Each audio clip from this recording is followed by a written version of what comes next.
नमस्कार, खास खबर में आपका स्वागत है। मैं हूं सुधांशु सारस्वत। खास खबर का जो मुद्दा है, आज का जो मुद्दा है वो बहुत अहम है और अहम इसलिए है क्योंकि वो दलित समुदाय से जुड़ा हुआ है और इस पर राजनीति हो रही है, सियासत हो रही है। बीजेपी हो या कांग्रेस, दोनों ही पार्टियां सुप्रीम कोर्ट ने जो फैसला दिया है SC/ST एक्ट में बदलाव को लेकर, उसके प्रावधानों में बदलाव जो किया है उस पर राजनीति कर रहे हैं और एक बड़े स्तर पर राजनीति शुरू हो चुकी है। दलित समुदाय भी इस फैसले से आक्रोशित है। इस पूरे मामले पर हम चर्चा करेंगे, लेकिन उससे पहले एक रिपोर्ट देखते हैं।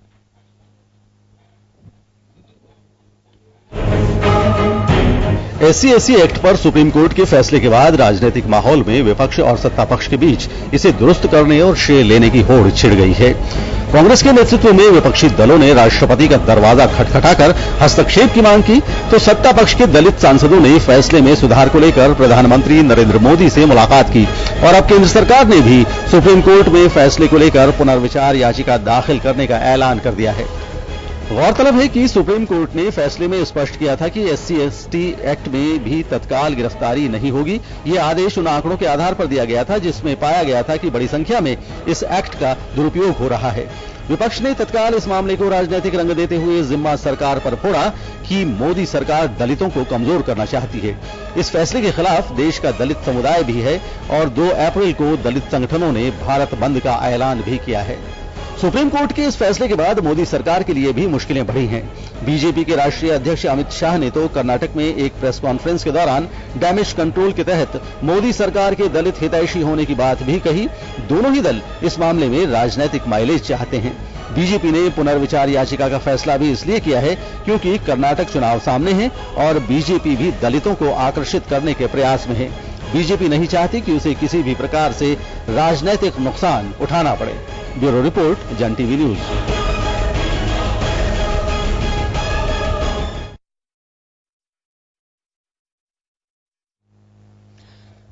सुप्रीम कोर्ट के इस फैसले के बाद जिस तरह की राजनीति हो रही है उसे देख के लगता है कि जो राजनीतिक पार्टियां हैं वो कहीं ना कहीं दलित समुदाय के साथ जुड़कर माइलेज लेना चाहते हैं।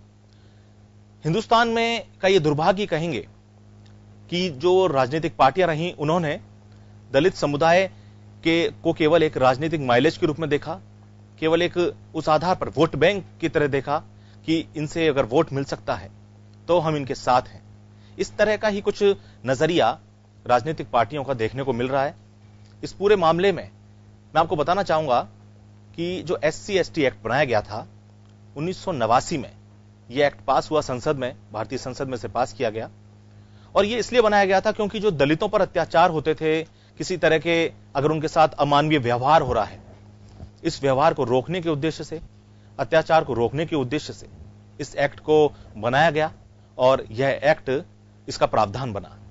लेकिन समय के साथ साथ इस एक्ट के दुरुपयोग भी हुए और दुरुपयोग भी ऐसे कि जो बेकसूर लोग थे उनको इस मामले में फंसना पड़ा। मैं आपको एक आंकड़ा देता हूं। एक आंकड़े के हिसाब से मैं आपको बताता हूं कि 2016 में पुलिस जांच में अनुसूचित जाति को प्रताड़ित किए जाने के 5347 केस झूठे पाए गए और अनुसूचित जनजाति के कुल 912 मामले झूठे पाए गए।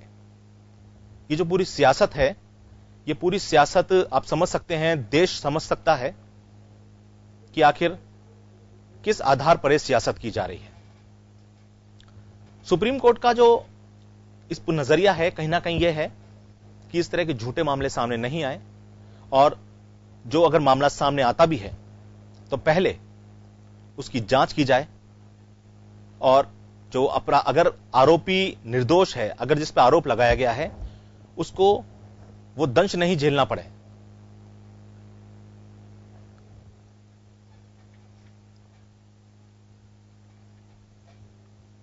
ठीक। मेरे साथ इस मुद्दे पर बीजेपी से अशोक सिंह शेखावत जी हैं और वरिष्ठ अधिवक्ता AK जैन साहब मौजूद हैं इस मुद्दे पर। मैं दोनों से ही इस विषय में चर्चा करूंगा, लेकिन पहले सवाल मेरा है वो AK जैन साहब से है कि सर, जिस तरह से अभी जो सुप्रीम कोर्ट ने प्रावधानों में बदलाव किए हैं, इन बदलाव को लेकर जो बड़ा हंगामा हो रहा है, दोनों ही पार्टियां अपनी अपनी तरह से अपनी दलील दे रही हैं और एक दूसरे पर आरोप लगा रही हैं। सियासत पूरी तरह से शुरू हो चुकी है। क्या आपको लगता है, एक बहुत अहम सवाल, कि क्या इन प्रावधानों से इतना ज्यादा चेंज आ जाएगा कि जिस तरह की जो कहा जा रहा है कि दलित अधिकारों के प्रति जागृत नहीं है सरकार, या दलितों को कमजोर करना चाहती है, क्या इतना ज्यादा चेंज आ जाएगा इन जो प्रावधानों में थोड़ी छूट दी है सुप्रीम कोर्ट ने? देखिए, ये जो निर्णय आया है सुप्रीम कोर्ट का, मेरे विचार से कानूनी दृष्टि से यदि इसको देखा जाए तो प्रथम दृष्टि है, जिसे मैं कानूनी भाषा में इन परकेरियम जजमेंट कहते हैं, उस जजमेंट की श्रेणी में ही आएगा।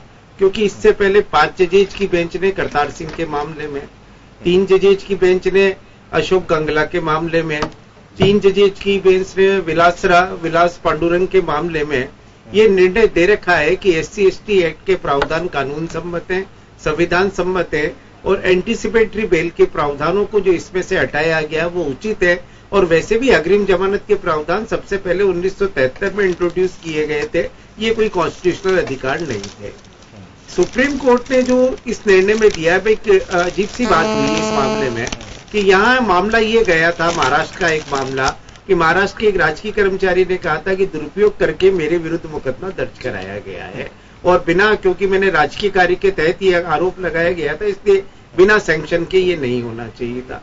नवंबर 2017 में 20 नवंबर 2017 को सुप्रीम कोर्ट ने अटॉर्नी जनरल को नोटिस जारी किया कि इसमें interpretation of SC/ST act involve है, इसलिए सरकार अपना पक्ष रखे।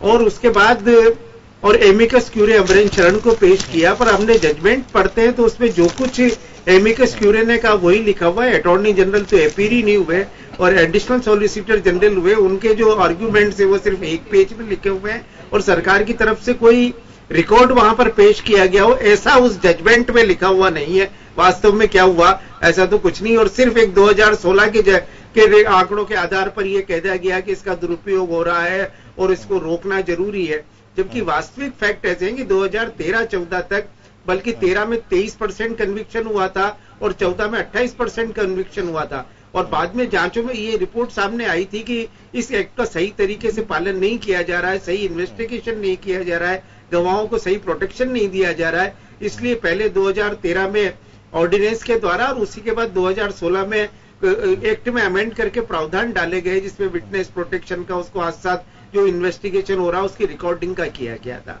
और सुप्रीम कोर्ट ने एक नई बात इसमें जो एंटीसिपेटरी बेल पर इंट्रोड्यूस की, ये ऑब्जेक्शनेबल है। दूसरी बात उन्होंने की है कि डीएसपी लेवल के अधिकारी से जांच की जाए, वो तो वैसे भी डीएसपी लेवल के अधिकारी जांच करता था, कानून में ही लिखा हुआ है। और तीसरी जो सबसे बड़ी आपत्तिजनक बात की है, 7 जजेज की सुप्रीम कोर्ट जजेज की बेंच ने ललिता कुमारी के मामले में ये निर्णय दिया गया, और उसमें कुछ कैटेगरी बता रखी है कि जो इकोनॉमिक ऑफेंस है, जो प्रिवेंशन ऑफ करप्शन के एक्ट है, उसमें सिर्फ ये देखने के लिए कि भाई प्रथम दृष्टया मामला बनता है नहीं बनता है, प्रारंभिक जांच की जाए। उस जजमेंट के विपरीत इसमें ये कह दिया गया कि पहले प्रारंभिक जांच की जाए। प्रारंभिक जांच मुकदमा दर्ज करने से पहले तभी की जाती है जहां कोई आर्थिक अपराध मामला हो या टेक्निकल किसकी मामला आता हो। और ये एक नया प्रावधान जो डाला, तो इसका मतलब आपने मुलजिम को छूट दे दी कि वो जो कमजोर तबके का आदमी, जिसके लिए विशेष कानून हमेशा कमजोर तबके के लिए बना है, उसको डरा ले, धमका ले या उस गवाह को कर ले। तो ये कुछ ऑब्जेक्शनेबल पॉइंट्स इस केस में है जो इम्प्रॉपर लड़ाई की वजह से हुआ है। लेकिन एक बात मैं आपसे जानना चाहूंगा, रिव्यू पिटीशन आपने जो बात कही कि जिस तरह से अग्रिम जमानत की जो बात है, या डीएसपी स्तर के अधिकारी से पूरे मामले की जांच कराने की जो इसमें सुप्रीम कोर्ट के फैसले में कहा गया, लेकिन जो आंकड़े दिखाए गए हैं, जिस तरह के आंकड़े आए हैं सामने, भाई इस एक्ट का दुरुपयोग भी होता है कुछ मामलों में। एक्ट में केवल अपना किसी प्रकार का झूठा मुकदमा दायर कर देते हैं, तो ऐसे भी मामले सामने आते ही हैं कहीं ना कहीं इस तरह के एक्ट्स में दुरुपयोग तो किया जाता है ना। ऐसा कोई भी कानून नहीं है जिसका कहीं न कहीं थोड़ा बहुत दुरुपयोग नहीं हुआ है, चाहे प्रिवेंशन ऑफ करप्शन एक्ट हो, चाहे महिला उत्पीड़न के मामले हो। इसलिए, परंतु इसीलिए अनुसंधान का विषय रखा गया। इस एक्ट में भी कहीं यह प्रावधान नहीं था कि मुकदमा दर्ज करते ही गिरफ्तार कर लो।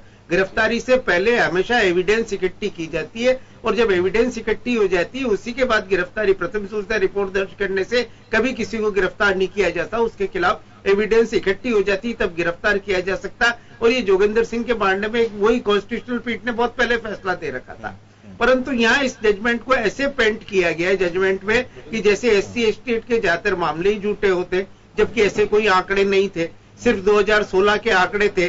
जो गिरावट आई है कन्विक्शन रेट में वो 2014 के बाद आई है। 2013 में 23% केसेज में कन्विक्शन हुआ था, 2014 में 28% केसेज में कन्विक्शन हुआ, और 6 गुना रेप के 66% ऑफेंसेज अगेंस्ट SC ST बढ़े हैं। और रेप का मैटर है कि every day 6 Dalit women's are being raped. इतने रिकॉर्डेड केसेज है, ये रिकॉर्डेड केसेज है, अनरिकॉर्डेड केसेज की तो बात ही नहीं करें।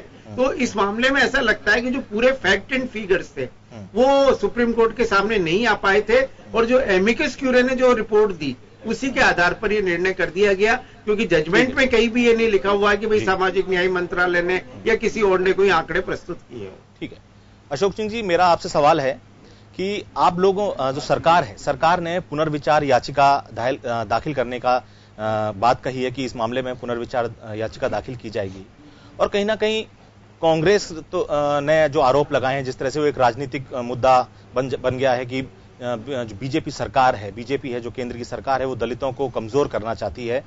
क्या जब ये फैसला इस तरह का जो फैसला आया, इस पर आप लोगों का, अगर आप पुनर्विचार याचिका दाखिल करते हैं, किस तरह का स्टैंड आपका रह सकता है आगे आने वाले समय में?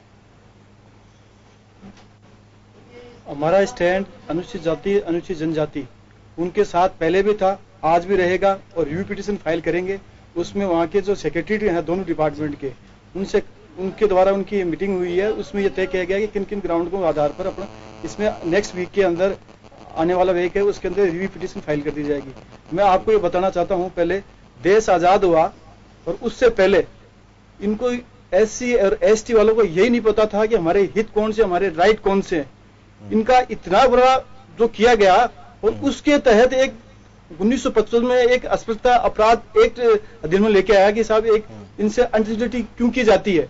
उसके बाद में 1976 के अंदर मैं आपको बताऊं, इनको नागरिक अधिकार संरक्षण दिया गया, एक्ट लेके आए, क्योंकि इसलिए लेके आए कि साहब इनका शोषण किस प्रकार से किया जाता है। जहां तक अपने संविधान में साफ लिखा हुआ है कि जाति, धर्म और लिंग और स्थान के आधार पर किसी के साथ भेदभाव नहीं किया जाएगा।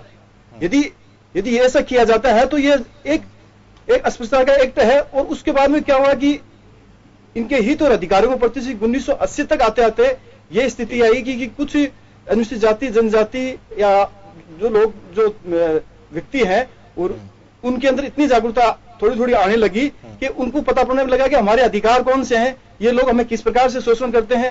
तो 1989 के अंदर आते आते इस एक्ट को, SC ST जो एक्ट है वो 1989 में लेके आए, और इसका ये प्रोसीजर चलता गया। और लेकिन इन लोगों को अब वर्तमान के अंदर एक सुभाष का महाजन वर्सेस महाराष्ट्र का जो केस आया, इसमें आर्टिकल 21 के बारे में साहब उन्होंने लिखा है कि साहब इसमें अधिकार जो और कॉमन लोगों को भी मिले हुए हैं, क्या उनके साथ तो अन्याय नहीं हो रहा है। लेकिन मैं कहना चाहता हूं कि जो ये एक्ट जो लेके आए 98 में लेके आए थे, वो वास्तव में इसलिए लेके आए थे क्योंकि वो अपनी आवाज को, क्योंकि जब उनकी स्तर थोड़ा बहुत बढ़ने लगा ग्रामीण शहर के अंदर, जो एक उच्च बोल सकते हैं, जो अपने आप को मानते हैं, उन लोगों ने उनका अत्याचार करना स्टार्ट कर दिया। मानते हैं कि बराबरी में क्यों आए? अशोक सिंह जी, आप ये मानते हैं, आप ये मानते हैं कि बीजेपी सरकार ने दलितों की आवाज उठाने का काम किया है? क्या बीजेपी सरकार के कार्यकाल में कभी दलितों पर अत्याचार नहीं हुए, दलितों के साथ अमानवीय या अत्याचार की घटनाएं नहीं हुई? क्या बीजेपी सरकार पूरी तरह से दलितों को सुरक्षा देने का जो वादा करती है, क्या उस पर खरी उतरती है? हाँ, भारतीय जनता पार्टी पूरी खरी उतरती है, क्योंकि हमारे जो आप देखिए सर्वोच्च पद पर आप देखेंगे राष्ट्रपति कौन है, वो भी एक इन्हीं से आते हैं, उनको दिया गया सर्वोच्च पद दिया गया। तो ये देखिए कि भारतीय जनता पार्टी किसी के साथ देखिए सर्वोच्च पद देने अपवाद आप इस चीज से नहीं जोड़ सकते हैं, उसकी मैं स्वीकार करता हूं। अपवाद स्वरूप कुछ केस हो सकते हैं, अपवाद स्वरूप कुछ केस हो सकते हैं। ये नहीं है कि भारतीय जनता पार्टी आप अनुसूचित जाति जनजाति के साथ नहीं है। जहां तक राजस्थान सरकार की मैं बात बताऊं आपको, कम से कम भी 80 करोड़ रुपए आपके होने की बात नहीं कर रहा सर, मैं ये कह रहा हूं कि आपके कार्यकाल में जो केंद्र सरकार का कार्यकाल रहा है उसमें भी बहुत सारी घटनाएं हैं जो SC/ST के लिए की गई है, उसमें भी बहुत सारी घटनाएं हुई हैं। मैं कह रहा हूं कि अपवाद स्वरूप हो सकती है, अपवाद नहीं है, वो बहुत ज्यादा घटनाएं सामने आई अलग अलग क्षेत्रों में सकती है। जो मुख्यमंत्री जो प्रधानमंत्री हैं, जो उनका गृह राज्य है, उस राज्य में ही बहुत सारी घटनाएं सामने आई हैं। हाँ, मैं कह रहा हूं कुछ अपवाद स्वरूप हो सकती है जी घटनाएं, क्योंकि कई अपराध ऐसे होते हैं कि जो कि मान लो 323, 341 के हैं, उनके साथ SC/ST एक्ट भी लगा दिया जाता है यदि वो कैंडिडेट है। उसमें कभी सामान्य वर्ग को यह लगता है कि साहब ये इस प्रकार से सिर्फ मैं यदि किसी सामान्य व्यक्ति के खिलाफ होता तो वो थाने में जाके उसकी जमानत हो सकती थी, लेकिन ये SC/ST एक्ट का आपने लगा दिया इसलिए उसकी जमानत हो सकती थी, उसमें कुछ कंटिन्यूसता आ जाती है। बाकी जो ऑफेंस है, नॉन वेलेबल ऑफेंस है, उसमें तो वैसे भी उसकी जमानती नहीं है। 138 का प्रोविजन उनको जरूर मिला हुआ, लेकिन सेक्शन 18 है SC/ST एक्ट का, उसमें साफ मना किया गया है कि एंटीसिपेटरी बेल ही नॉन मेंटेनेबल है। सेक्शन 4 है जो FIR जो दर्ज कराते हैं, तो FIR दर्ज करना ही जरूरी है जी। यदि FIR दर्ज नहीं करती है तो उस अधिकारी के खिलाफ उसके कानून सम्मत कार्रवाई की जाएगी। मैं आपसे अभी आगे फिर आऊंगा आपके पास, मैं रामनारायण जी के पास जाऊंगा। रामनारायण जी, जिस तरह से अभी बीजेपी ने दोबारा से पुनर्विचार याचिका दाखिल करने की बात कही, लेकिन इस पूरे मामले के सामने आने के बाद जो राहुल गांधी हैं वो खुद राष्ट्रपति से मिले, कुछ नेताओं के साथ इस पूरे मामले पे उन्होंने गंभीरता जताई। क्या वाकई में जो कांग्रेस पार्टी है दलितों के हित की बात करती आई है शुरू से? देखिए, ये तो साफ है दुर्भाग्य है देश का कि आज सुप्रीम कोर्ट में इस तरह के निर्णय हो रहे हैं, और ये भी बहुत बड़ी अजीब घटना है। ऐसा वर्ल्ड में नहीं हुआ। कुछ दिनों के लिए कुछ सैनिक शासकों में ये हुआ था कि अदालतों में इस तरह के निर्णय हुआ करते थे। आज चीफ जस्टिस के खिलाफ निंदा प्रस्ताव लाने की बातें हो रही है, मेंबर पार्लियामेंट के दस्तखत हो रहे हैं, वहां जिस तरह के डिसीजंस कोर्ट में आ रहे हैं और जहां शासकीय दल चीफ जस्टिस का पक्ष ले रहे हैं, ठीक, इससे साफ जाहिर होता है कि इन डिसीजंस में गवर्नमेंट की भागीदारी है। ये साफ है, मैं इस बारे में कहीं भी कह सकता हूं, इसमें कोई दिक्कत नहीं है। लेकिन जहां प्रधानमंत्री के गृह राज्य में एक दी घोड़ी पे बैठता है कोई दलित और उसकी हत्या कर दी जाती है, ऐसी कितनी घटनाएं हो रही है। 3 साल की बच्चियों के साथ रेप हो रहा है। बिल्कुल, आज भी हरिजन बस्ती में जो कुछ हो रहा है, ये ऐसी स्थिति में कोर्ट का इस तरह से निर्णय आना, ये जातिगत दुर्भावना माना जाएगा। और जब जातिगत दुर्भावना सर्वोच्च न्यायालय में हो जाएगी, मतलब आपको लगता है कानून का नहीं? और एक बात और कहना चाहता हूं रामनारायण जी, एक बात मैं आपको, क्या आपको लगता है कि जो सुप्रीम कोर्ट है वो पूरी तरह से प्रभाव में है केंद्र सरकार के, और इसी कारण प्रभाव के कारण एक जातिगत दुर्भावना, आपने एक बात कही, उस तरह का निर्णय सुप्रीम कोर्ट के द्वारा आया सामने, जैसे आप कह रहे हैं? भी सुप्रीम कोर्ट, यदि सुप्रीम कोर्ट के जजेस के मन साफ होते, न्यायिक प्रक्रिया में चलते, तो 4 जजेस इस तरह से ओपन कॉन्फ्रेंस नहीं करते, कभी नहीं हो पाया ये चीज। आज भी जस्टिस चंद्रचूड़ का आप पत्र पढ़ लीजिए, जिस तरह से जजेस को लिया जा रहा है, और शेड्यूल्ड कास्ट के जजेस क्यों नहीं है? मैं पार्टी की बात नहीं करना चाहता, मैं रियलिटी की बात करना चाहता हूं। आज दलितों के जजेस क्यों नहीं है? राष्ट्रपति तो पहले भी रह लिया। ये संवैधानिक पद पर जब दस्तखत करने होते हैं, एक ऐसाराम की जिंदगी होती है, वो मैं नहीं करना चाहता। मैं तो कहना चाहता हूं कि भावना क्या है। जिस देश में अंगूठे से इंसान पैदा होता हो, उस देश में आप समानता की बात कर सकते हो। ये काम था सुप्रीम कोर्ट का। जब कानून बना दिया, जजेस ने पहले फैसले दे दिए, इसको ओके कर दिया, उसके बाद जिन जजेस ने दिए हैं, मैं तो कहता हूं प्रधानमंत्री को आगे आकर के दिए, उनके में साफ है, उनको ऐसे जजेस के खिलाफ निंदा प्रस्ताव लाना चाहिए। जो पार्टी उसमें साथ नहीं देगी, वो पार्टी दलित विरोधी मानी जाएगी। क्यों चुप है? रिव्यू पिटीशन ये तो केवल प्रक्रिया है, ताकि लंबा खींच लिया जाए और उसके बाद में इनके अधिकारों को खत्म कर दिया जाए। तो जो स्थितियां देश में बनी हुई है बहुत भयंकर है, दलितों के साथ अन्याय है। आज मुट्ठी भर लोगों के आधार पर राज चलेगा, दलितों के साथ अन्याय होगा, रेप केसेज होंगे, उनकी जमानत में सोचा जाएगा, ऐसा कहीं भी नहीं है। बड़े से बड़े आज दलितों के केसेज को जब कोर्ट बरी कर देता है, तो इन्वेस्टिगेशन ऑफिसर के खिलाफ कार्रवाई क्यों नहीं जाती? इसका मतलब साफ है कि इन्वेस्टिगेटिंग ऑफिसर की मंशा साफ नहीं थी। यदि उसने जब नोटिस दे देता है कोर्ट, उसके बाद भी चालान क्यों नहीं हो रहे? ये सरकार की कमजोरी है। ऐसा नहीं कहा जाएगा साहब हम इसकी रिव्यू कर देंगे, रिव्यू नहीं है। एक भी आदमी को सजा दियो तो बता दो। मर्डर केसेज में जहाँ 10% भी ये तो आप मानते हैं ना, कन्विक्शन हो रहा है जो राजनीतिक पार्टियां हैं, राजनीतिक पार्टियां हैं, चाहे बीजेपी हो चाहे कांग्रेस हो, दलित को एक राजनीतिक माइलेज, दलित के मुद्दे पर राजनीतिक माइलेज लेने की कोशिश जरूर करती हैं। बिल्कुल, और क्या कुछ नहीं जा रहा है, ये साफ है, ये साफ है। उसमें कोर्ट शामिल हो गया। कोर्ट को ये जो डिसीजन है, इसको किसी भी परिवेश से कॉन्स्टिट्यूशनली आप राइट नहीं बना सकते। धारा 21 कॉन्स्टिट्यूशन का 21 सीधे कह रहे हैं की बात है। एक संविधान बात ये है, आप सीधे सीधे कह रहे हैं कि एक संवैधानिक संस्था इस पूरे मसले में शामिल हो गई। नहीं, कोर्ट बिल्कुल ये स्थिति पैदा हो रही है। आज जाति का दुर्भावना जब आदमी में आएगी, जज बनो, राष्ट्रपति बनो, प्रधानमंत्री बनो या किसी पद में बैठो, जाति का दुर्भावना जहां होगी, और जाति का दुर्भावना वहीं पैदा होगी जहां अंगीठे से इंसान पैदा होने की संस्कृति यहां हो गई है। मैं ये जो चल रहा है देश का, इस देश को आज जिस तरह की बातें हो रही है, आज धार्मिक आधार पर जिस तरह हो रहा है, दलित के साथ हो रहा है। हमारे 6 सैनिकों को मारा जाता है, 2 रेंजरों की न्यूज आती है एक बार में, 6 सैनिकों की नहीं आती। चीन से डर करके हम चल रहे हैं। तो जो परिस्थितियां देश की बनी हुई है वो बहुत खतरनाक परिस्थितियां हैं। इसका साफ है कि प्रधानमंत्री को इंटरवेन करना चाहिए, यदि वो ईमानदारी से देश के आज मुखिया जनता ने बनाया है, वोट किसने भी दिया हो, वो तराजू पे बैठे हुए हैं। प्रधानमंत्री को ऐसे जजेज के खिलाफ निंदा प्रस्ताव लाना चाहिए, तो देश बच सकेगा। नहीं तो देश में विद्रोह होने की स्थिति पैदा हो गई है, और वापिस उसी दलित को उसी अंगूठे से पैदा करने की स्थिति में लाना चाहते हैं। मैं फिर आपके पास आऊंगा, संवैधानिक संस्थाएं शामिल हो जाए। मैं फिर आपके पास आऊंगा, शामिल हो जाए। मैं फिर आपके पास आऊंगा। मैं गोपाल डेनवाल जी, जो राष्ट्रीय अध्यक्ष हैं मेघवंश महासभा के, उनके पास जाना चाहूंगा। गोपाल जी, क्या आपको ये जिस तरह से हिंदुस्तान में जो दलित जो समुदाय है उसको एक राजनीतिक माइलेज के रूप में इस्तेमाल किया गया, अब जब ये डिसीजन आया है जिसमें दलित समुदाय का भी एक आक्रोश है कि 2 तारीख को इस आक्रोश के प्रतीकात्मक रूप में भारत बंद का ऐलान भी किया है, क्या आपको नहीं लगता है कि जो राजनीतिक माइलेज लिया जा रहा है पूरी तरह से, क्यों हर बार दलित जो है पार्टियों के राजनीति का मोहरा बने? ऐसा साहब, आजादी की 70 दशक बाद बीजेपी हो या कांग्रेस, इसने संसद हो या विधायक, सांसद हो या विधायक, उन्होंने हमारा नेतृत्व नेता नहीं पनपने दिया, न नेता बनने दिया, न नेतृत्व पनपने दिया, ताकि वो विधानसभा लोकसभा में दलित के हक और हकूक, मान सम्मान, स्वाभिमान की बात कर सके। नहीं कर सक रहे, इसीलिए ये घटनाएं बहुत ज्यादा बहुतायत संख्या में हो रही है। और अगर ऐसा नहीं होता तो हमारे सांसद और विधायक जो आज रबड़ के, जैसे रामनारायण जी कहते, रबड़ की मोहर में विधायक सांसद भी हमारे रबड़ की मोहर है। कोई विधायक या सांसद क्यों नहीं बोल रहा?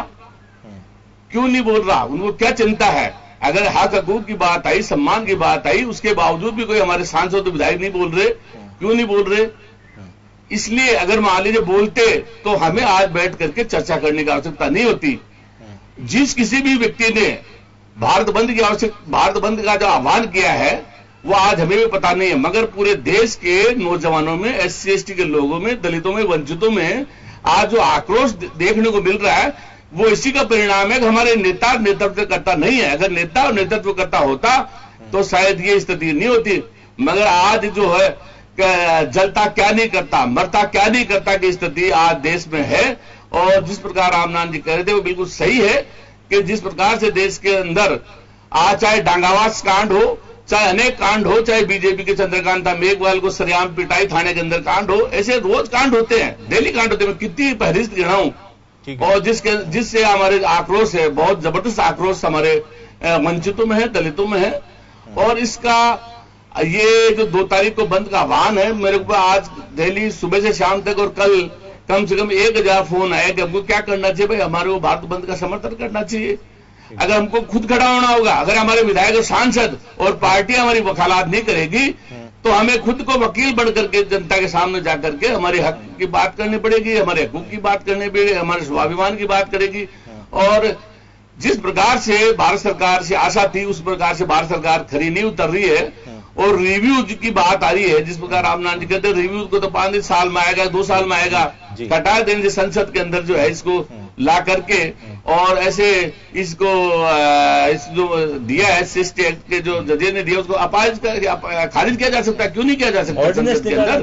क्या पहले नहीं है क्या? गोपाल जी, जिस प्रकार से बाबरी मस्जिद का आया जी, जिस प्रकार से बाबरी मस्जिद का मसला आया तो उसके अंदर मुसलमान भी थे, वंचित भी थे, दलित थे। इस मुकदमे में काम करते एससी एसटी के जजेज को भर्ती करते, बरेज करके हमारी वकालत करने वाला कौन था वहां? मर्जी जैसा फैसला दे दिया। हम न्यायालय का मान करते, सम्मान करते, इज्जत करते हैं, परंतु ये भी तो हमारी तो कोई सुने, हमारा वकील कौन था वहां? ठीक, एक बात आपने यही वकील नहीं होने की वजह से और हमारे सम्मानजनक एक बात जो आपने कही, जब आपसे मैंने सवाल किया, आपने आज भी बिना नेता, आप एक मिनट ये आज भी देश में बिना नेता, बिना नेतृत्व करता के भी देश में जिस प्रकार से उबाल आ रहा है, जिस प्रकार से देश में एससी एसटी के अंदर लोग खड़े हो रहे हैं, तो मैं समझता हूं कि बहुत बड़ी जागृति, बहुत बड़ी क्रांति को जा रहा है। और अगर इसको समय रहते राजनीतिक पार्टी के लोगों ने नहीं समझा तो मैं समझता हूं कि क्या होगा मैं बता नहीं, क्योंकि हम लोग चाहते हैं कभी भी शायद एससी एसटी के लोगों ने आजादी के 70 बाद में कहीं भी दंगा फसाद लूट खसोट नहीं किया, और न हमें लूट खसोट दंगा फसाद करना आता है, परंतु जमे हमें जबरन मजबूर किया जा रहा है। ठीक है, बिल्कुल बिल्कुल, मैं गोपाल जी आपके पास दोबारा आऊंगा। मजबूर किया जा रहा है जी बिल्कुल बिल्कुल, मैं आपके पास दोबारा आऊंगा। अभी वक्त एक ब्रेक का चला है और ब्रेक के बाद इसी मुद्दे पर चर्चा जारी रहेगी और हम जानने की कोशिश करेंगे कि आखिर दलित समुदाय में आजादी के इतने साल बाद भी आक्रोश क्यों है और क्यों वो एक डर बैठा हुआ है। और दोनों ही पार्टियां हालांकि उनके पैरोकार, उनके साथ होने का दावा करती हैं, लेकिन क्या ये वास्तव में सच है?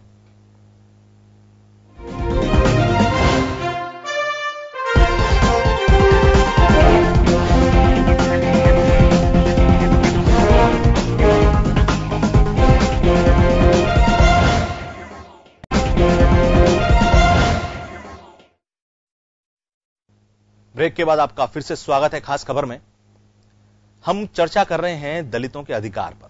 सुप्रीम कोर्ट का जो फैसला आया उसके बाद से सियासी हलचल मची हुई है और पार्टियां दलितों के पैरोकार, दलितों के हिमायती होने का दावा करते हुए दावा कर रही हैं, लेकिन दलित समुदाय क्या चाहता है यह भी जानना जरूरी है। इस पूरे मुद्दे पर हम चर्चा कर रहे हैं। मैं वापस अशोक सिंह जी के पास आना चाहूंगा जो बीजेपी से हैं। अशोक जी, आप दावा करते हैं, बीजेपी दावा कर रही है कि हम हमारे समय में दलितों के हम पैरोकार हैं, और मैं आपको एक चीज और बता दूं कि जब अमित शाह कर्नाटक के दौरे पर हैं, वहां भी उन्होंने कहा कि दलितों का सबसे ज्यादा अगर कोई हितैषी पार्टी है, जो अच्छा चाहती है, भला चाहती है, वो बीजेपी है। सबसे ज्यादा जो मान है वो दलितों को हमारी ही पार्टी ने दिया है। लेकिन आप ही की पार्टी, आप ही के शासन में यूपी में बीजेपी की सरकार है, वहां डॉक्टर अंबेडकर की मूर्तियां तोड़ी जा रही हैं। मुझे समझ नहीं आ रहा कि आखिर मूर्तियों से ऐसी क्या दुश्मनी है और जो सरकार है वो इनको रोकने में नाकाम क्यों हो रही है?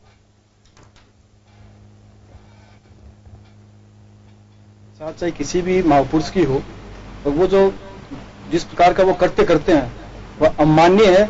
उसकी कोई जितनी भी व्यवस्था की जाए उससे कोई कमी नहीं है। जहां तक मैं आपको बताऊं कि एससी एसटी अनुसूचित जनजाति जनकल्याण के लिए केंद्र सरकार के द्वारा कितना आपने जो अमाउंट जो दिया है, जो वेलफेयर की स्टेट में, आपको एससी के लिए बताऊं, आपको शेड्यूल कास्ट के लिए 56,620 करोड़ रुपया दिया है और एसटी के लिए 32,508 करोड़ दिए हैं, जो आपके सेंटर की बात कर रहा हूं।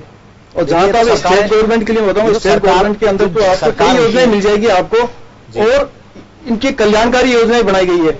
और जहां तक मैं आपको ये बताना चाहता हूं कि जिस हिसाब से एनडीए के जितने भी घटक दल हैं, कल्याणकारी योजना बनाना सरकार का काम है। मैं बता रहा हूं, कल्याणकारी करना, वेलफेयर करना जरूरी है। लेकिन अभी कर्नाटक का चुनाव आ रहा है, देखिए वहां ये बयान देना सीधे इस बात का संकेत देता है कि इस चुनाव में आप लोग दलित राजनीति करके माइलेज लेना चाहते हैं। एक तरफ यहां योगी सरकार के कार्यकाल में वहां पर मूर्तियां तोड़ी जा रही हैं, तो आप जब योजनाओं की बातें करते हैं, योजनाओं में उलझ के नहीं रहना चाहता। सरकार जब आती है, किसी भी पार्टी की जब सरकार होती है केंद्र में, वो योजनाएं बनाती है। लेकिन आप चलिए, सुप्रीम कोर्ट में फैसला जब ये हुआ है, सुप्रीम कोर्ट ने फैसला दिया है, तो क्या सरकार को इस बारे में बिल्कुल भान नहीं था किसी प्रकार का? अब जब सरकार पुनर्विचार याचिका की बात कर रही है, डेनवाल साहब ने भी यही बात कही। देखो, मैं आपको बताऊं कि जिस प्रकार से 20 तारीख को यह जजमेंट आया है, उसके बाद के अंदर कानून मंत्री रविशंकर प्रसाद जी ने भी कहा कि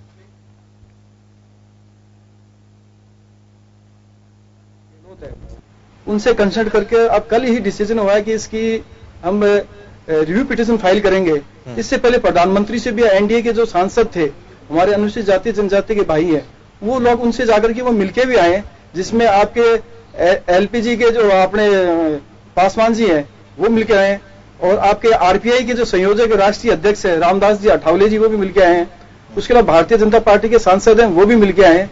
लेकिन कांग्रेस की तरफ से ऐसा कोई भी ऐसा नहीं आया, डेलीगेशन आया जो कहीं किसी से मिलके आया हो, ऐसा कोई बात नहीं। बार बार वो ये कह रहे हैं कि साहब उन्होंने पैरवी अच्छी नहीं करी है, मतलब नहीं करी है, इसीलिए ये सारा हो गया है। पैरवी अच्छी नहीं की। कांग्रेस की तरफ से भी जो राहुल गांधी और उनके जो नेता हैं, कांग्रेस के नेता आला, उनके साथ राष्ट्रपति से मुलाकात करी उन लोगों ने भी इस पूरे मामले को लेकर, और कांग्रेस तो वो एक प्रेसिडेंट से आप कहते हैं साहब प्रेसिडेंट के लिए कहा कि साहब आप फाइल करो, लेकिन वो इतनी सिर्फ एक जजमेंट की क्रिटिसाइज कर रहे हैं। हम कहते हैं कि संवैधानिक संस्था है, हम उसकी कोई भी क्रिटिसाइज नहीं कर सकते।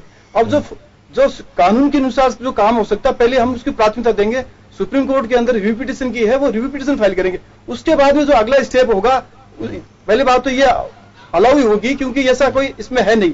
यदि बाई चांस नहीं होता तो आगे का जो कदम होगा वो कोई स्ट्रांगली लिया जाएगा सरकार के द्वारा। ये नहीं है कि अनुसूचित जाति जनजाति हमारे भाई हैं, उन लोगों के साथ सरकार खड़ी है, पहले भी खड़ी थी, आज भी खड़ी है, आगे भी खड़ी रहेगी। ठीक है रामनारायण जी, मैं आपसे इस बात का जवाब जानना चाहूंगा, क्योंकि अभी केंद्र में बीजेपी की सरकार है, मोदी सरकार है, जो कि भाई अपने तरह के उनके दावे हैं, उनके वादे हैं। अब चूंकि कांग्रेस भी दलितों के पैरोकार होने का और हिमायती होने का दावा करती है, लेकिन जिस तरह से सीधे जो बीजेपी कह रहे हैं, बीजेपी की तरफ से एक आरोप भी है कि कहीं ना कहीं कांग्रेस माइलेज लेना चाहती है इस पूरे मामले का, क्या आपको क्या लगता है? देखिए, ये तो साफ है, जिस तरह से जजेस को डिमोरलाइज करने की बात गवर्नमेंट कर रही है, जिस तरह से डिसीजंस करवा रही है, नेशनल वाइड करवा रही है, और सुप्रीम कोर्ट की साख जिस तरह से कमजोर होती जा रही है, इससे साफ है यदि प्रधानमंत्री, क्योंकि बीजेपी कुछ नहीं है, जीरो है, एक्सेप्ट प्रधानमंत्री नरेंद्र मोदी को चाहिए कि आज ही ऑर्डिनेंस निकाले। जिन जिन ग्राउंड्स पे सुप्रीम कोर्ट ने डिसीजन दिया है उनकी काट करते हुए ऑर्डिनेंस निकालना चाहिए, यदि वो दलितों के प्रति भावना रखते हैं तो। दलितों को नाली का कीड़ा मानने वाली जो हमारी संस्कृति है आज भी, उस संस्कृति के आधार पर प्रधानमंत्री को नहीं चलना चाहिए, क्योंकि देश के रक्षक है, बख्शक नहीं है, वो बख्शक नहीं बनना चाहिए गरीबों का। तो एक तो वो, नंबर 2, ये एक ऐसा मसला है कि इनको इमीडिएट पार्लियामेंट बुला करके मोदी जी को करना चाहिए। कौन कहां जा रहा है, कौन कहां नहीं जा रहा है, ये गणित गलत है। तू खाना खा रहा है, तू मिठाई खा रहा है, ये बेकार की बात है, मैं इसको बकवास मानता हूं। प्रश्न ये है, मोदी जी ने स्टेप लिया कि नहीं लिया, वो चुपचाप है कि नहीं है, क्या मोदी जी का इसमें हाथ है, क्या जजेज जो रिटायर होने जा रहे हैं उन जजेज को अच्छी पोस्ट देने का वादा है। ये भीतर का भीतर जो हिंदुस्तान में हो रहा है वो बहुत खतरनाक हो रहा है। ऐसी स्थिति में नरेंद्र मोदी यदि है देश के रक्षक, हिंदू मुसलमान की बात करके झगड़े करवाए और खुद नहीं बोले, चीन के खिलाफ नहीं बोले, पाकिस्तान के खिलाफ बोले, आप बात करना बाद में नहीं, इस प्रकार ऐसी स्थिति में ऐसा माहौल देश में बनाया जा रहा है नरेंद्र मोदी के द्वारा। ये एक पार्टी की बात कर रहे हैं, ये गलत बात है। और ऐसी स्थिति में ऐसी स्थिति में यदि नरेंद्र मोदी नहीं बोलते हैं, यह साफ माना जाएगा कि इसमें भारतीय जनता पार्टी का हिसाब है, कथ्य और करनी में अंतर है। ये करते क्या है, इतना घटिया स्तर कभी, मैंने तो इतनी उम्र में हो गया, मैं नरेंद्र मोदी से बड़ी उम्र का हूं, मैंने कभी किसी सरकार को नहीं देखा। हम पढ़ते थे तब हम नेहरू जी को भी देखा है। ये क्या कर रहे हैं, दलित विरोधी भावना सरकार को नहीं रखना चाहिए, ये हिंदुओं को भी बांट करके छोटे से देश में राज करना चाहते हैं। लेकिन रामनारायण जी, रामनारायण सौदा करो, ठीक है रामनारायण जी, लेकिन एक महत्वपूर्ण बात, जब जो गोपाल डेनवाल साहब ने एक बहुत महत्वपूर्ण बात उठाई कि उनके जो कभी उन्होंने जो बात कही, उन्होंने कहा कि इस पूरे जो आजादी के इतिहास के बाद से दलितों को कभी पनपने का एक मौका ही नहीं दिया गया, और जो चूंकि आपकी सरकार भी बहुत लंबे समय तक रही है, आपकी सरकार का एक बहुत लंबा कार्यकाल रहा है कांग्रेस का, तो क्या कांग्रेस के कार्यकाल में, आप चूंकि आप विपक्ष में बैठे हैं तो ये बात कह रहे हैं, कांग्रेस के कार्यकाल में भी क्या दलित जो नेता थे या जो सांसद या विधायक रहे वो केवल एक रबर स्टाम्प की तरह ही रहे? ये देखिए, ये जगजीवन राम जी इस देश में रहे हैं, वो प्रधानमंत्री बने, प्रश्न ही नहीं है। प्रश्न ये है, इस तरह से दलितों के खिलाफ कोर्ट डिसीजन दे दे, ये कोर्ट सोच भी नहीं सकता था।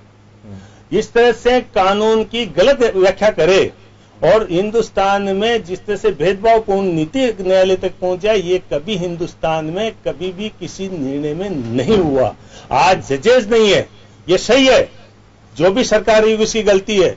आज हिंदुस्तान में जजेज, यदि कर्णन को एक जज शेड्यूल कास्ट का था उसको तो सजा दी जाती है जजेज के द्वारा, फिर भी जजेज है, फिर भी व्याख्या नहीं करें, फिर भी हम सुप्रीम कोर्ट के बारे में नहीं बोले, तो प्रधानमंत्री को बोलना चाहिए, निंदा प्रस्ताव पास करना चाहिए। प्रधानमंत्री निंदा प्रस्ताव नहीं लाते हैं, निश्चित तौर पे देश की जनता का मानस बनता जा रहा है कि नरेंद्र मोदी जी अपने एजेंसीज के द्वारा सुप्रीम कोर्ट पे कब्जा करने जा रहे हैं। ये भावना बन रही है, स्पष्ट भावना बन रही है। इसीलिए आंदोलित है देश, और देश को आंदोलन से बचाना चाहिए। ये नरेंद्र मोदी की जिम्मेदारी है। कांग्रेस का प्रश्न है, कांग्रेस तो राष्ट्रपति से मिल चुकी है, क्योंकि नरेंद्र मोदी की कार्यशैली के ऊपर किसी को भी विश्वास नहीं है आज की तारीख में। उनकी पार्टी के सांसद भी बोल रहे हैं, बीजेपी के बोल रहे हैं, अब रामदास को तो रहना है मंत्री, पासवान को रहना है मंत्री, उनकी पार्टी के 2 सांसद नहीं है, उनका व्याख्या नहीं है।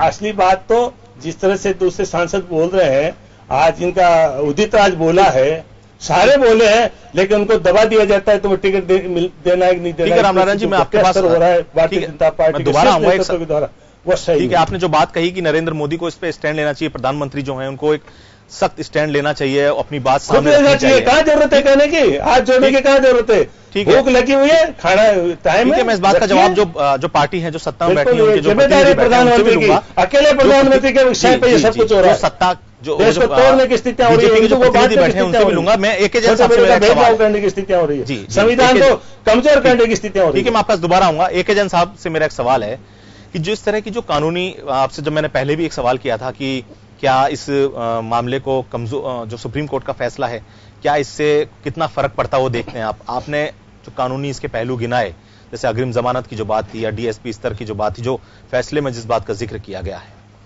क्या आपको लगता है कि अगर जो केसेस झूठे दर्ज हुए हैं, अगर केसेस झूठे दर्ज होते हैं, किसी प्रकार से कानून को तोड़ा मरोड़ा भी जाता है, तो क्या कुछ ऐसे फेरबदल किए जा सकते हैं क्या कुछ, ताकि इस तरह से बदलाव, इसी के लिए दिक्कत पैदा ना हो? मैं एक साहब से सवाल पूछ रहा हूं, मेरा एक साहब से सवाल है ये। जहां तक जी बताएं। जहां तक झूठे मुकदमों की बात है, अगर मुकदमा झूठा दर्ज होता है और अनुसंधान में ये पाया जाता है, तो पुलिस को अपेरेंट पावर है, कोर्ट को भी पावर है कि ये पाए कि सब मेलाफाइड लिया, झूठा मुकदमा दर्ज कराया, तो वो उस पर कार्रवाई कर सकती है। धारा 182, 211, 193 भारतीय दंड संहिता में अपराध भरे पड़े। पर आज तक जितने भी मुकदमे झूठे पाए गए, बार बार ये कहा जाता है कि बरी हो गए। बरी होना एक अलग चीज होता है, दोष मुक्त इसलिए भी हो जाता है कि गवाह उपस्थित नहीं हुआ, या गवाह कोर्ट में आकर होस्टाइल हो गया, या गवाह किसी दबाव में आ गया। परंतु मेरी नॉलेज में कभी भी दलितों के मामले में ऐसे मामले नहीं आए जहां किसी पर इसलिए कार्रवाई की गई हो कि उसने झूठा मुकदमा कराया था। तो जो ऑर्डर, इसीलिए मैं कह रहा हूं कि जो ऑर्डर हुआ वो फैक्ट्स के आधार पर नहीं हुआ, परसेप्शन के आधार पर हुआ। एक हवा बना दी गई कि साहब इसका दुरुपयोग होता है, रिकॉर्ड पर कुछ भी नहीं है।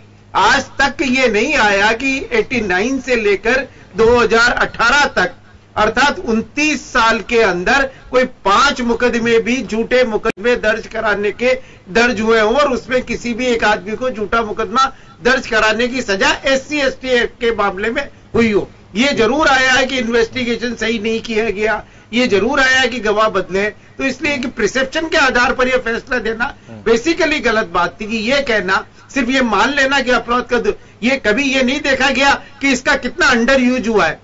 10 मुकदमों में से कोई मुश्किल से 2 आदमी थाने तक पहुंच पाते हैं, पुलिस तक जाने की हिम्मत नहीं होती। राजस्थान यानी हिंदुस्तान का जो रिमोट एरिया है, वहां तो दलितों की हिम्मत ही नहीं होती कि वो अपने जो सशक्त लोग हैं उनके विरुद्ध खड़े हो जाए, सिर्फ अत्याचार सहते रहते। अब अवेकनिंग के बाद, अब जब मुकदमे दर्ज होने लगे तो उसको ये कहकर बदनाम किया जाता। कभी ये देखने की कोशिश की जानी चाहिए थी कि अगर बरी हुए हैं तो बरी इसलिए तो नहीं हुए कि गवाहों को प्रोटेक्शन नहीं दिया गया, बरी इसलिए तो नहीं हुए कि उन्हें डरा लिया गया या धमका लिया गया, जो एक बहुत बड़ा पार्ट है।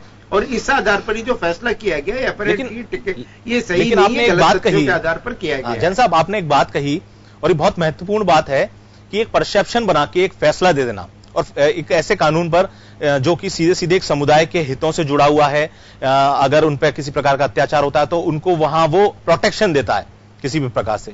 एक परसेप्शन इतने उस पर करना, और वो भी सुप्रीम कोर्ट के द्वारा, ये किस तरह की आपको लगता है, किस और क्या अवधारणाएं बन रही हैं सुप्रीम कोर्ट या इस तरह की संवैधानिक संस्थाओं? देखिए, ये मैंने पहले ही कहा है कि इन पर क्यूरियम जजमेंट है।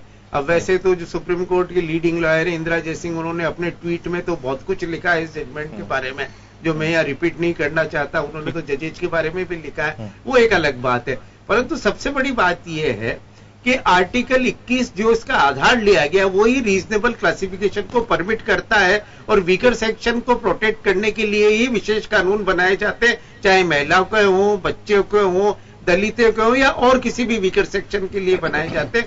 उनको आप ये कहकर कि ये बराबरी के अधिकार का उल्लंघन करते हैं नहीं कर सकते। और जब करतार सिंह के मामले में 5 जजों की खंडपीठ ने इसको वैलिड डिक्लेयर किया था, डिस्क्रिमिनेटरी नहीं माना था, तब आपने आर्टिकल 21 का सहारा लेकर यह कहना कि एक ऐसा एंटीसिपेटरी बेल का प्रोविजन जो 1973 में इंट्रोड्यूस हुआ है, जो कॉन्स्टिट्यूशनल प्रोविजन नहीं है बल्कि एक लीगल प्रोविजन है, सिर्फ ओनली लीगल राइट देता है। और इसमें सबसे बड़ी बात है कि जो मैंने जजमेंट पढ़ा है उस जजमेंट में सिर्फ एमिकस क्यूरे ने जो कहा है वो लिखा हुआ है और केंद्र सरकार की ओर से अटॉर्नी जनरल एपीएन हुए, एडिशनल सॉलिसिटर जनरल एपीएन हुए और जिनकी तरफ से न तो कोई आंकड़े पेश किए और एक पेज का उनका कुल मिलाकर उनके आर्ग्यूमेंट्स लिखे हुए।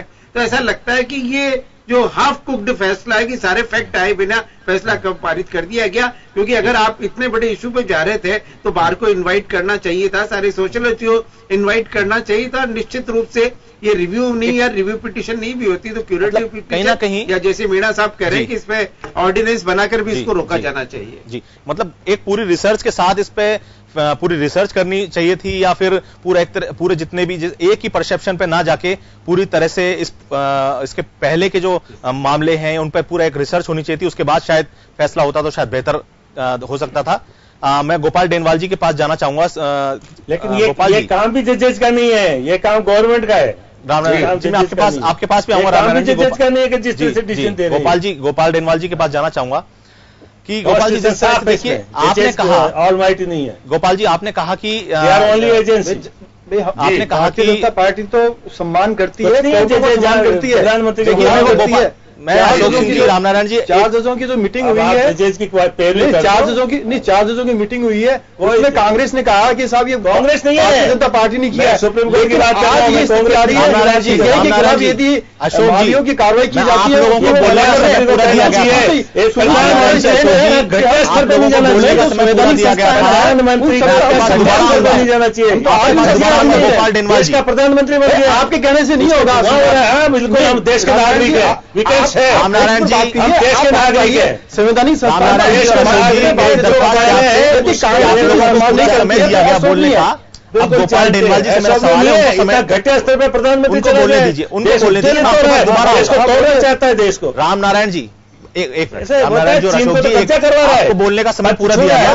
पाकिस्तान के खिलाफ बोल रहा है ये तो गोपाल डेनवाल जी से मेरा सवाल है, इसमें क्या बात है? हम देश के नागरिक हैं, गलत करें तो आप बताओ एक फैक्ट्स के। आप चाइना पर चल गए। गोपाल डेनवाल जी, देश को बेच रहा है जो प्रधानमंत्री। जी, दलितों नहीं है, सवाल नहीं है, का सवाल है। क्या कांग्रेस ने राजनीति किया?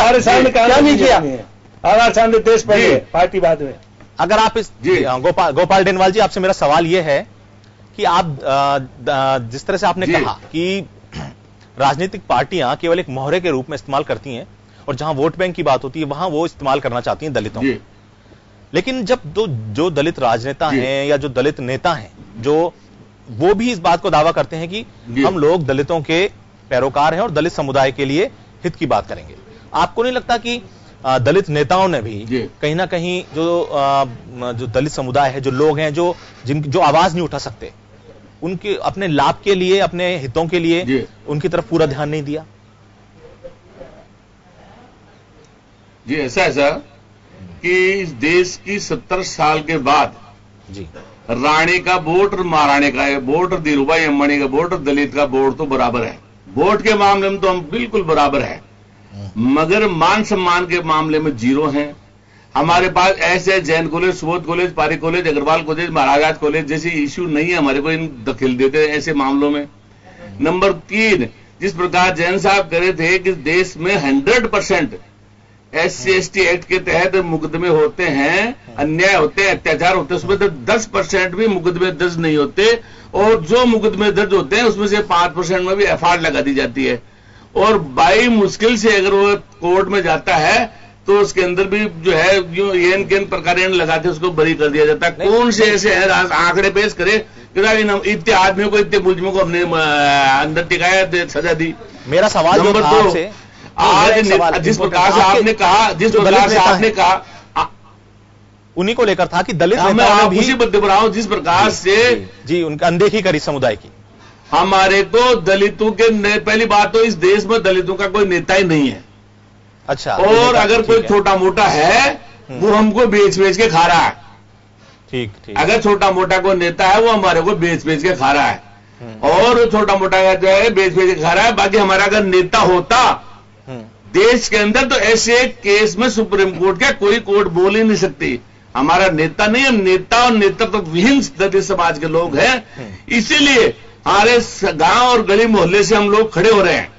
आज पूरे देश के अंदर बिना किसी आह्वान के पूरे देश के अंदर SC ST के, वंचित समाज के और जो है छोटे मोटे संगठनों खड़े हो रहे हैं, और पूरे देश के अंदर भारत बंद का आह्वान किया जा रहा है, जिसके अंदर जो है आप ये क्रांति का सूचक है। अगर बीजेपी हो या कांग्रेस हो, ये अगर नहीं मानेगी कि इनका नेता बनाना है, इनका नेतृत्व देना है, इनका सम्मान देना है, इनके स्वाभिमान देना है, इनके हक हकूक की बात करनी है, तो ये बीजेपी या कांग्रेस को हमारे बातों को मान सम्मान की बात करनी होगी। हमारे को ऐसे ऐसे झूठे मुकदमों में फंसा करके, और हमारे जो पूरी जो व्यवस्थाएं हैं जो हमारे 70 साल बाद हमको मिलनी चाहिए थी, आज भी हम लोग चौराहे पर खड़े खड़े न्याय की गुहार कर रहे हैं। क्यों?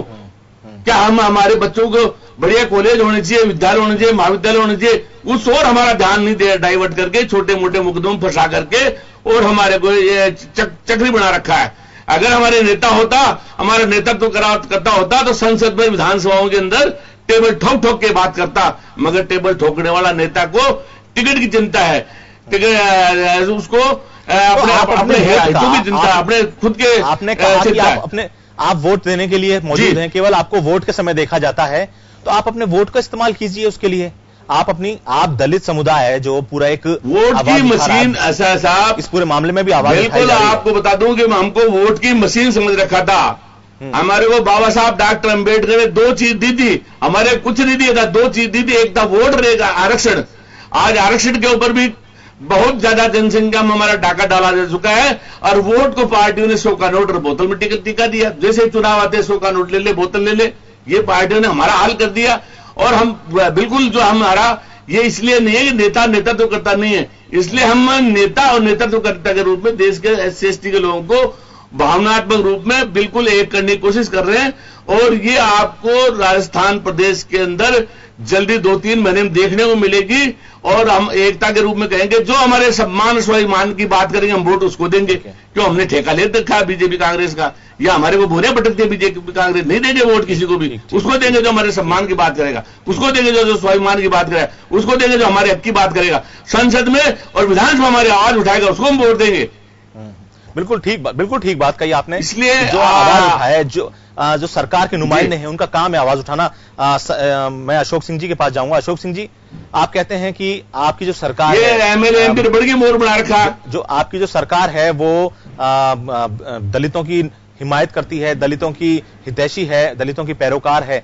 और आप जब मैंने आपसे बात भी कही कि आपके ही कार्यकाल में ऐसी बहुत सारी घटनाएं हुई हैं, गुजरात हो, उत्तर प्रदेश हो, महाराष्ट्र हो, और बहुत सारी जगह ऐसी हैं जहां दलितों के साथ अत्याचार किया गया। आप कैसे कह सकते हैं, क्योंकि साफ साफ दलित समुदाय ऐसा इस तरह से नाराज है कि पूरे आजादी से लेकर अभी तक कुछ नहीं किया गया, और वो आज भी उसी हाशिए पे खड़े हुए हैं।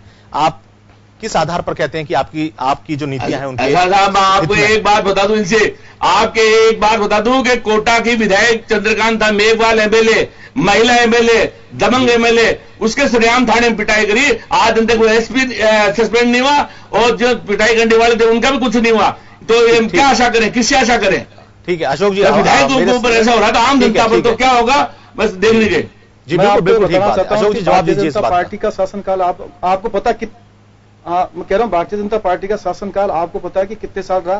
तो कौन सी पार्टी का शासनकाल ज्यादा रहा? आप खुद करेंगे, अत्याचार उनमें हुए, अधिकतर होते हैं भारतीय जनता पार्टी के अंदर, हर बात का हुए होंगे। एक मिनट देखिए, आप लोग क्या करते हैं, जब आपसे सवाल किया जाता है, अब मेरी एक बात सुन लीजिए, हर बात का जवाब ये नहीं हो सकता। जब भी बीजेपी से सवाल किया जाएगा कि ये काम आपने जो वादा किया था क्यों नहीं हुआ। गांधी जी, हर बात पे ये नहीं राहुल कहा जा गांधी जी सकता गरीब के नाम से ये कहते हैं कांग्रेस का शासन रहा, आप हमसे सवाल क्यों कर रहे हैं? जनजाति के लिए सरकार है, आपसे सवाल पूछेंगे कि साहब हम एक कोर्स बनाएंगे तो क्या उन्होंने जब आजाद नेहरू जी के समय में उन्होंने एक गरीबी हटाओ का नारा दिया और आज जो इंदिरा गांधी ने उसने क्या किया, मुद्दे को लेकर आज पोस्ट करवाए, क्या किया, राजीव गांधी जी ने उसको आगे चलाया। गोपाल जी, क्या आज सम्मेलन हुआ, आज से 20 दिन पहले सम्मेलन हुआ कांग्रेस का, उसमें क्या वापस से उन्होंने वोट की राजनीति नहीं करी क्या? हम तो उसको एक तरह से जो को हमारे भाई हैं अनुसूचित जाति जनजाति तो आज किया है। 20 तारीख मैं आपको ये स्टोरी बताता हूं, किसने रामनारायण जी ने कहा क्या नरेंद्र मोदी की भावना इसमें शामिल नहीं है? बस आप ये बताइए,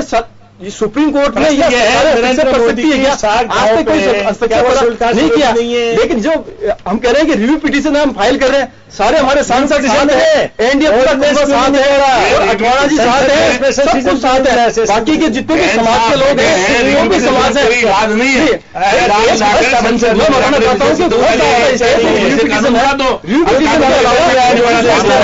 नारायण जी, जैन साहब ने ये नहीं कहा है कि रिव्यू पिटीशन नहीं हो सकती हो। जी बोलिए, ये तो इसने भी कहा है।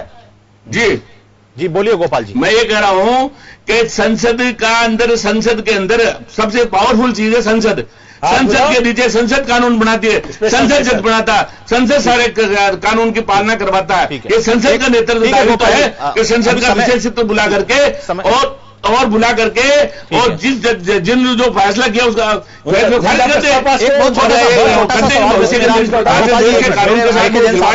बहुत छोटा सवाल है क्योंकि समय बहुत कम बचा है कि अब जो पुनर्विचार की याचिका इसके बाद क्या किस तरह की कानूनी प्रक्रिया हो सकती है, क्या जो कानून का पहलू है वो आप मुझे करेंगे कि उनका अब वो करेंगे। आप लाओ, समय कम है, समय कम बचा है, छोटा सा बहुत छोटा आंसर चाहता हूँ, बहुत छोटा आंसर चाहता हूँ एक जन वो चैम्बर में वो वही जज दोबारा उसको चैम्बर में सुनेंगे और वो चाहेंगे तो उसको सुनने के लिए स्वीकार कर ओपन कोर्ट में रखेंगे। अगर ये जो याचिका अस्वीकार कर देते हैं वो चैम्बर के अंदर, तो फिर कोर्ट के साथ इसके पास दो ही चारे बचते हैं, या तो क्यूरेटिव पिटीशन लगाए जो 5 जजेज इसमें बताए कॉन्स्टिट्यूशनल क्वेश्चन इन्वॉल्व है, और यह दूसरा तरीका है कि वो इसमें संसद में नहीं, ऑर्डिनेंस है। मैं तो ये कह रहा हूं साहब कि नीति और नीयत सही होगी, अगर दलितों के प्रति नीति होगी, हमने भी बीजेपी को तो हम ऐसा मानेंगे। इस पूरी चर्चा में जिस तरह से जो चर्चा है, हम तो यही चाहते हैं जो समाज है इतने सालों से, जो राजनीतिक पार्टियां जो एक माइलेज लेती आई हैं दलितों पर, एक राजनीतिक वोट बैंक की तरह यूज करना, ये खत्म होना चाहिए। और एक अगर जो दलित समुदाय की जो एक शिकायत है, और ये हुआ भी है, ऐसा हुआ भी है कि जो दलित समुदाय को अत्याचार और इस तरह के मामले सामने आए हैं कि जहां उन्हें अत्याचार का सामना करना पड़ा है, इस तरह के मामलों में कमी आए और जो भी सरकार हो वो असल में वास्तव में ऐसी नीतियां बनाए जो दलितों के हित में है और उन पर काम भी किया जाए। खास खबर में इतना ही। नमस्कार।